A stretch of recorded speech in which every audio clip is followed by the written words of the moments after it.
પરીક્ષા આ માત્ર એક શબ્દ નથી, પરંતુ દરેક ઉમેદવારના વર્ષોની અથાગ તપશ્ચર્યા, માતા પિતાની અનંત આકાંક્ષાઓ અને દેશના ઉજ્જવળ ભવિષ્ય તરફનું પહેલું પગથિયું છે.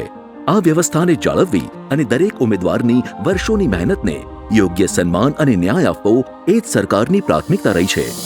અને એટલે જ માનનીય પ્રધાનમંત્રી શ્રી નરેન્દ્રભાઈ મોદીજીના માર્ગદર્શન હેઠળ કેન્દ્ર સરકારે યુવા પેઢીના ભવિષ્ય સાથે ચેડા કરનારા અસામાજિક તત્વો સામે અપનાવ્યું છે પેપર લીક અને ગેરરીતિ સામે ઝીરો ટોલરન્સનું આકરું વલણ, જે અંતર્ગત જાહેર પરીક્ષાઓમાં પારદર્શિતા સુનિશ્ચિત કરવા અને ગેરરીતિઓ અટકાવવા માટે પબ્લિક એક્ઝામિનેશન્સ એમેન્ડમેન્ટ વિધેયકને સંસદીય મંજૂરી પ્રાપ્ત થઈ છે.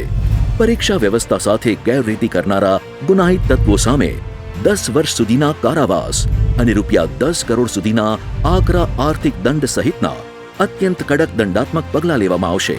તેમજ ઝડપી અને નિષ્પક્ષ ન્યાય સુનિશ્ચિત કરવા સ્પેશિયલ ફાસ્ટ ટ્રેક કોર્ટ શરૂ કરાશે, જે માત્ર 3 મહિનામાં જ સુનાવણી કરશે. પેપર લીક અને ગેરરીતિ સામે કેન્દ્ર સરકારના ઝીરો ટોલરન્સના આકરા સંકલ્પથી જ મળશે દરેક મહેનતુ ઉમેદવારને પારદર્શી પરીક્ષા અને સુરક્ષિત ભવિષ્યની ગેરંટી.